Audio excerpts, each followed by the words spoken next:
So I gotta say, There's Something Wrong with the Children was such a great ride from start to finish. And you, of course, are no stranger to the horror genre. But what about this film really sparked your interest to want to be a part of it? There are a few things. Roxanne, who I've been aware of as a filmmaker, and I think she's just amazing. And I actually, she did the VHS thing, and I worked with Radio Silence, who did it with her. And so I actually talked to them. They're like, she's awesome. You'd love working with her. And they actually got me the job.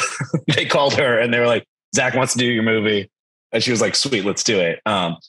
Number two, I love creepy kids. I think there's nothing creepier. I don't love creepy kids. I love watching them on TV. Creepy kids in real life are super creepy. I want nothing to do with them. But I think it's such a device that works so well, especially when it's done right. And the other thing that I loved about the script, and I talked to Roxanne about it, is that you don't know what is going on, and you never know. It's in which to me is scarier because you don't get to that and you're like, oh, there were aliens and blah, blah, blah. And I know there's no aliens in the world. Cool. I can move on. You leave the film being like, what was going on? Like, is there some weird force that I need to be worried about? Because I don't understand what was happening, but I know it was creepy and everybody turned into, I don't know what we turned into. We weren't zombies, but we were possessed in some way. Yeah, it was really quite the interesting evolution that you and the kids go through in this movie, to say the least. Which, speaking of, then, I mean, we get to see little bits of the transformation later on in the film, and I'm curious if you got to see that firsthand and what your reaction was like, seeing what you and the others would transform into. The last scene of the movie was the first day of shooting. Which is always fun because you're kind of like, huh? Okay, I guess we're going to establish right now what happens. And as we're shooting, be like, oh, maybe I should have done something a little bit differently. But it was just, Roxanne was just so great and hands-on and kind of like with that kind of stuff where it's so abstract and you don't know what you're doing because you're just making it up. Like, who knows what a possessed person is like?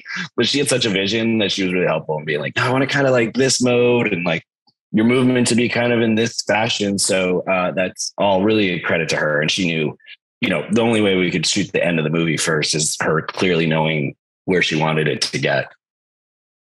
Now, another thing I love about this film is its exploration of parenthood and the struggles of both determining to be a parent as well as actually being one. And given that you are yourself a parent, I'm curious what it's like exploring those themes through this film.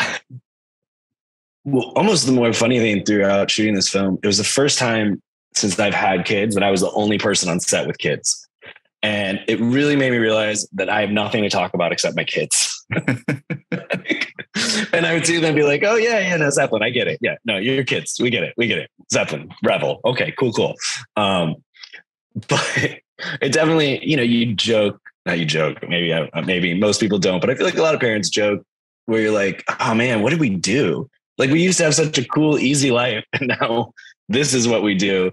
And you kind of see that in Carlos and Amanda's characters, which I think is fun. And Roxanne was very smart about wanting it to be like, parents, like you're still people once you have kids and you still have some form of a life.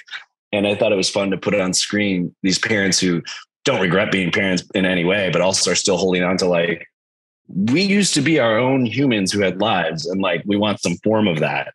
So it's kind of, I don't know, it was fun. I thought it was a fun kind of weird dynamic between the four of us. And, as a parent, I love when they're like, get so mad at us that the kids, when they get so mad at us that the kids snuck out.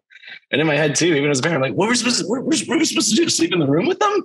Like kids do this. My daughter, like a few weeks ago, couldn't find her lovey. And in the middle of the night, when I know this is weird, like Nest Cams, like realized, I left it outside. And she was 4 years old and like opened the kitchen door, went outside, got her stuffed animal, came back in, closed the door and went back to bed. It's like, what were we supposed to do? Like the door was locked. Yeah. Just the kid's going to get smart enough at some point to figure it out. Yeah, exactly. Well, since you mentioned the dynamic between the four adult characters, I do love the rapport and chemistry that you all have with one another. It felt like you had been longtime friends in real life coming into the film. What was it like developing that with one another prior to filming? This was actually one of those very special experiences. The four of us just got along so well right away. And Roxanne as well. I mean, to the point where I know that Alicia and Amanda got there 2 days before me. And when I first met, I've actually known Amanda for years now. We've weirdly done 3 or 4 projects together. But anyway, Alicia and Amanda got along so well that I was like, how long have you guys been friends? Like, we just met 2 days ago. So really, we all just kind of clicked and everyone was happy to be there and just like a very giving actor. So it just was one of those where very quickly we all just got along great. Well, that's awesome. That's always what you want to hear from, especially a smaller cast, is that you all were able to get along very well. No, because there's sometimes it's like, 3 people get along well, and then there's one dud or no one really, you all show up and you're professional, but you just don't really click on a social level. And we, because this was also a movie where most of the time between scenes, we're sitting in the back room of the house because, we don't have a trailer to go back to or anything like that. And because of the COVID, it's like, you can't be around anyone. You can't be around the crew. You can be around each other, but that's it. And so, we very quickly got past surface level conversations and got to know each other really well. And I think we all I know we like each other a lot. We've hung out a lot since the movie. So, yeah. That's awesome. I'm glad you got to have that experience, especially on a film like this, which I'm really excited for people to see. And since you mentioned COVID-based productions, I mean, in case you can't tell behind me, I'm a big Mike Flanagan fan. So it's crazy to think that you've been involved with 3 productions of his, all that occurred during the pandemic, what with Midnight, and now Usher. What has it been like for you getting to work with him, on so many incredible productions thus far? Well, Mike is amazing. I mean, he's really just, I hate throwing this word around, but he's definitely a genius in what he does. And it's been, with all the COVID stuff, Midnight Mass was one of the first shows up and shooting during COVID. And at the beginning of it, it was like mask, face shield, like everyone had to wear gowns and like change gowns between wearing, like it was just like very intense. And the biggest bummer of all that, and throughout it's starting to get better, but you didn't get to know the crew as well, which is really, there's like on a set, there's this camaraderie and you get to know each other. You're all there. It's a collaboration, and, the production's only as good as the set that the set builders did or the sound that the sound engineer is doing. The acting's one thing, but everybody's a part of it.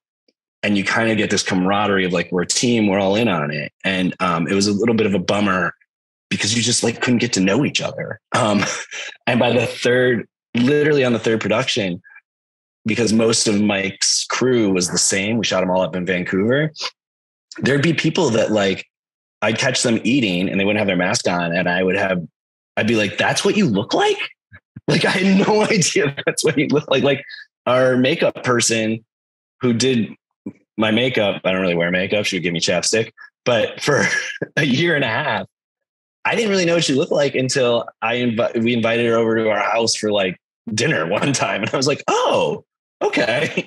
So it was a weird situation, but more importantly, Mike's just awesome. And with Mike, the cool thing is he likes to hire the same actors so often. So you get to know each other really well. And it makes it, it was so much easier to work with each other because you know each other so well. And just like on this movie, we all got along really well and we got to know each other really well, really fast. It's a cool thing going to one of Mike's projects because you're like, oh, I don't even need to go through the getting to know you phase. I already do. And it's going to be fun to play different characters together this time.